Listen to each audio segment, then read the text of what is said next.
आज हम इस वीडियो में नॉर्मल धागों और वेलवेट फैब्रिक का यूज़ करके अपनी प्लेन कुर्ती के लिए बहुत ही खूबसूरत सा एक नेक डिज़ाइन रेडी करने वाले हैं। इस नेक डिज़ाइन के लिए हमें यहाँ सबसे पहले अपने नेक की कटिंग करनी है। तो मैंने यहाँ डबल फोल्डेड में पेस्टिंग पेपर ली है, जिसकी लंबाई मैंने यहाँ 7 इंच रखी है और चौड़ाई मैंने 4 इंच ली है। तो हम यहाँ सबसे पहले नेक की चौड़ाई का निशान लगाएंगे। तो नेक की चौड़ाई मैं यहाँ 3 इंच रख रही हूँ और नेक की गहराई हम यहाँ 6 इंच रखेंगे और इसे सीधा करते हुए हमें यहाँ एक बॉक्स रेडी कर लेना है। और देखिए इस तरीके से हम यहाँ कोने से 1 इंच पर निशान लगाकर अपने गले को राउंड शेप देंगे। और नेक को यहाँ शेप देने के बाद अब हमें इसके लिए बॉर्डर रेडी करना है। तो मैं यहाँ लगभग 1 इंच चौड़ा नेक के लिए बॉर्डर रेडी कर रही हूँ और इसके साथ ही जो हमारी नेक की मार्किंग है वो कंप्लीट हो गई है। अब हमें यहाँ नेक की कटिंग कर लेनी है। तो हम यहाँ अच्छे तरीके से पेस्टिंग पेपर को बराबर करते हुए नेक की कटिंग कर लेंगे, जैसा हमने निशान लगाया है। तो यहाँ हमारी नेक की भी कटिंग कंप्लीट हो गई है। अब हम इस बीच वाले हिस्से को अभी संभाल कर रखेंगे और देखिए इस तरीके से यहाँ हमारी नेक की कटिंग हुई है। अब हमें यहाँ एक कपड़े का टुकड़ा लेना है, जिसकी रॉन्ग साइड पर हम अपने नेक को रखेंगे और इस पर आयरन करके इसे कपड़े पर अच्छे से चिपका लेंगे। और अब हम यहाँ से एक्स्ट्रा फैब्रिक को कट कर लेंगे। तो मैं यहाँ लगभग 1/2 इंच मार्जिन रखते हुए एक्स्ट्रा फैब्रिक को कट कर लूँगी। और देखिए इस तरीके से हम इसके किनारों को अंदर की तरफ दबाते हुए इस पर सिलाई लगा लेंगे और इसे साइड में रख लेंगे। इसके बाद अब हमें यहाँ अपनी मेन कुर्ती को लेना है और यहाँ मैंने देखिए इस तरीके से कुर्ती के रॉन्ग साइड की तरफ पेस्टिंग पेपर अच्छे से चिपका लिया है, जिसकी लंबाई है 10 इंच और चौड़ाई मैंने 11.5 इंच रखी है। अब हम यहाँ कुर्ती के सीधी तरफ आ जाएंगे और नेक की कटिंग करते समय हमने जो बीच वाला हिस्सा संभाल कर रखा था उसे हम देखिए इस तरीके से कुर्ती पर बिल्कुल सेंटर पर रखेंगे और बिल्कुल इसी के बराबर हमें यहाँ कुर्ती पर पेन से निशान लगा लेना है। तो हम यहाँ पेस्टिंग पेपर के साथ साथ ही कुर्ती पर अच्छे से निशान लगा लेंगे, देखिए कुछ ऐसे। और अब मैं यहाँ इंची टेप लूँगी और इंची टेप की मदद से हम यहाँ देखिए इस तरीके से हमने जो यहाँ पहले से पेन का निशान लगाया है वहाँ से हम 1/2 इंच की गैपिंग पर पूरे नेक पर थोड़ी थोड़ी दूरी पर निशान लगा लेंगे। और एक बार निशान लगाने के बाद हमें उन सभी निशानों को आपस में मिला लेना है, देखिए कुछ इस तरीके से। और देखिए इस तरीके से यहाँ हमारी कुर्ती पर हमारे नेक के शेप के बराबर ही एक और लाइन ड्रॉ हो जाएगी। तो हमें यहाँ इसी तरीके से अपने कुर्ती पर यहाँ एक और लाइन ड्रॉ करनी है। तो जैसा मैंने आपको पहले बताया, आपको यहाँ 1/2 इंच की गैपिंग पर थोड़ी थोड़ी दूरी पर पूरे नेक पर निशान लगाना है और फिर उन सभी निशानों को आपस में मिलाते हुए इसे रेडी कर लेना है, जैसा कि हमने यहाँ पहले किया था ठीक उसी तरीके से। और देखिए इस तरीके से यहाँ हमारी नेक में 3 लाइंस ड्रॉ हो जाएंगी। और इसके बाद अब हम यहाँ बुकरम में से एक छोटा सा पीस कट कर लेंगे और इसे बीच में से अच्छे से फोल्ड करते हुए हमें यहाँ बुकरम पर एक ड्रॉप शेप रेडी करना है। तो देखिए इस तरीके से हम यहाँ इस पर ड्रॉप शेप रेडी कर लेंगे और इसकी अच्छे से कटिंग कर लेंगे। और यहाँ बुकरम को कट करने के बाद देखिए इस तरीके से यहाँ हमारा शेप रेडी हो जाएगा। अब हम इस शेप की मदद से ही अपने कुर्ती पर ड्रॉप शेप रेडी करेंगे। तो मैं यहाँ सबसे पहले कुर्ती के सेंटर पर इस शेप को रखूँगी और बिल्कुल इसी के बराबर हम अपनी कुर्ती पर पेन की मदद से अच्छे से निशान लगा लेंगे, देखिए ऐसे। अब हम ऐसे ही थोड़ी थोड़ी दूरी पर इस शेप को अपनी कुर्ती पर रखते जाएंगे और बिल्कुल इसी के बराबर इस पर निशान लगा लेंगे। तो देखिए मैंने यहाँ कुर्ती के हाफ साइड पर शेप को ड्रॉ कर लिया है। अब हम इसी तरीके से कुर्ती के दूसरे हाफ साइड पर भी शेप को अच्छे से ड्रॉ कर लेंगे। तो देखिए मैंने यहाँ नेक के दूसरे हाफ साइड पर भी शेप को अच्छे से ड्रॉ कर लिया है। अब हमें इन सभी शेप को आपस में इस तरीके से मिलाना है। तो हम यहाँ सभी शेप को आपस में मिलाते हुए देखिए इस तरीके से हमें लाइन ड्रॉ करनी है, देखिए कुछ ऐसे। तो मैंने यहाँ डिज़ाइन ड्रॉ करने के लिए पेन का इस्तेमाल किया है। इससे हमारा डिज़ाइन नीट और क्लीन बनेगा।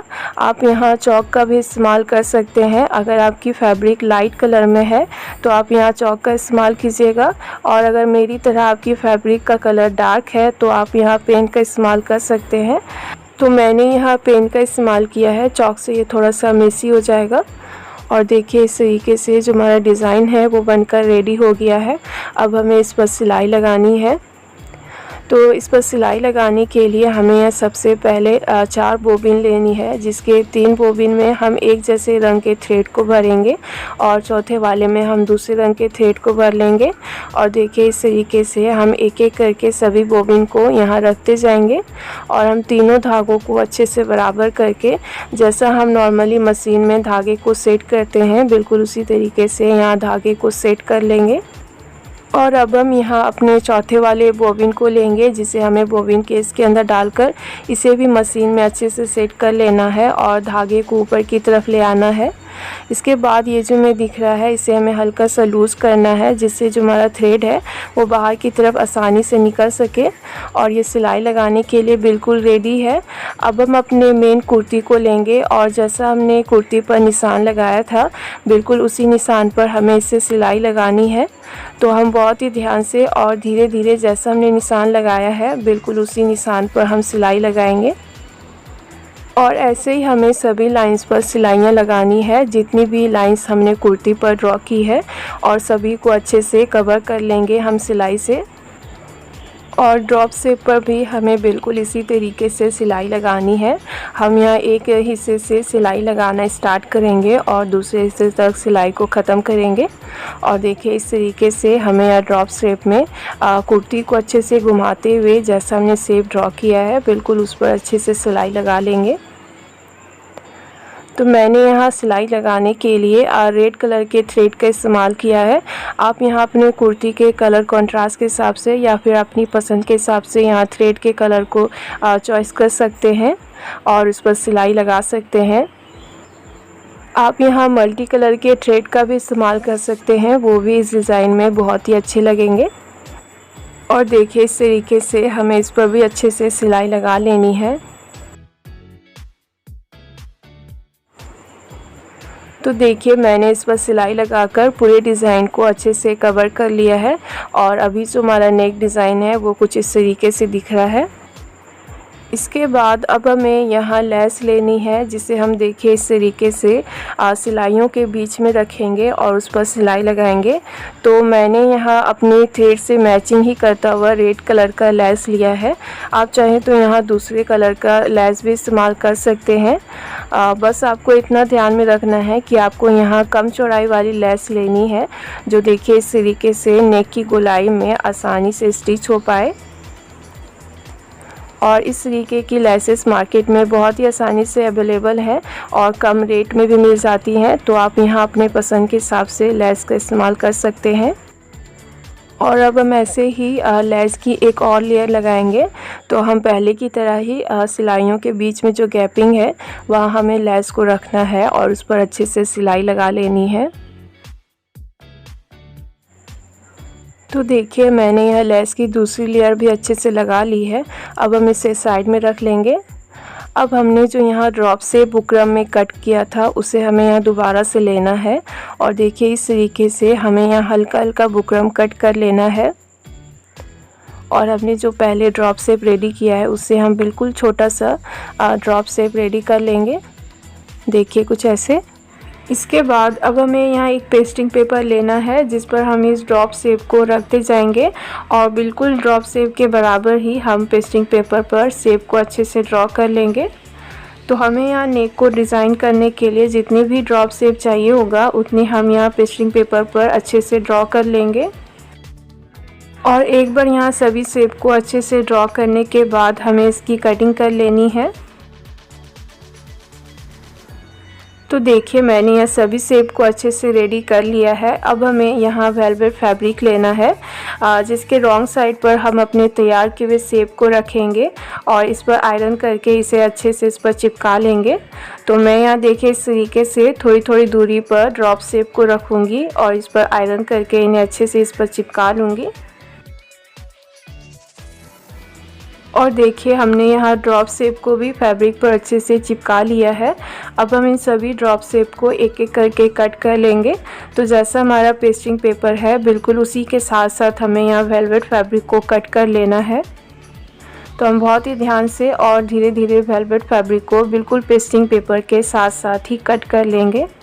और इसी तरीके से हमें यह सभी शेप को एक एक करके कट कर लेना है। कटिंग करने के बाद हमें यहाँ एक जलती हुई मोमबत्ती लेनी है, जिसके लौ से हम देखिए इस तरीके से अपने शेप को हल्का हल्का सेक देते हुए इसके किनारों को मेल्ट कर लेंगे, ताकि ये बाद में खुले नहीं। यहाँ आपको आग के सामने शेप को ले जाते समय इतना ध्यान रखना है कि आपको ज़्यादा इससे करीब नहीं रखना है, इससे जो हमारा फैब्रिक है वो जल सकता है। बस आपको हल्का हल्का सेक देते हुए इसके किनारों को सील कर लेना है। और ऐसे ही हम एक एक करके सभी शेप को रेडी कर लेंगे। और रेडी करने के बाद ये जो हमारा शेप है वो कुछ इस तरीके से दिख रहा है। और अब हम इन ड्रॉप शेप को नेक में अच्छे से अटैच करेंगे। तो देखिए इस तरीके से हम यह ड्रॉप शेप को अपने नेक पर रखेंगे और ग्लू की मदद से हम इन्हें नेक में अच्छे से अटैच कर लेंगे। तो एक बार इन्हें अच्छे से चिपकाने के बाद हमें इन्हें सूखने देना है, ताकि ये बाद में निकले नहीं। आप चाहे तो इसे सुई धागे से टाक भी सकते हैं। और साथ ही मैंने अपने नेक में देखिए इस तरीके से मोती को अटैच कर लिया है, इससे हमारा नेक दिखने में और भी अच्छा लगेगा। तो अब हम यहाँ कुर्ती का सेंटर मार्क कर लेंगे और यहाँ हमें अपने नेक को पलटना है। तो जैसा हम नॉर्मली अपने नेक को पलटते हैं बिल्कुल उसी तरीके से हमें यह नेक को पलट के रेडी कर लेना है। और देखिए हमने यह नेक को भी पलट कर रेडी कर लिया है और इसके साथ ही जो हमारा नेक डिज़ाइन है वो बनकर रेडी हो गया है। बनने के बाद हमारा नेक डिज़ाइन कुछ इस तरीके से दिखेगा। अगर आपको ये मेरी नेक डिज़ाइन की वीडियो पसंद आई हो तो आप मेरे वीडियो को लाइक करें, शेयर करें। और अगर आप मेरे चैनल पर न्यू हैं तो मेरे चैनल को सब्सक्राइब कर लें और उसके पास वाले बेल आइकन को भी प्रेस करना ना भूलें। Thanks for watching.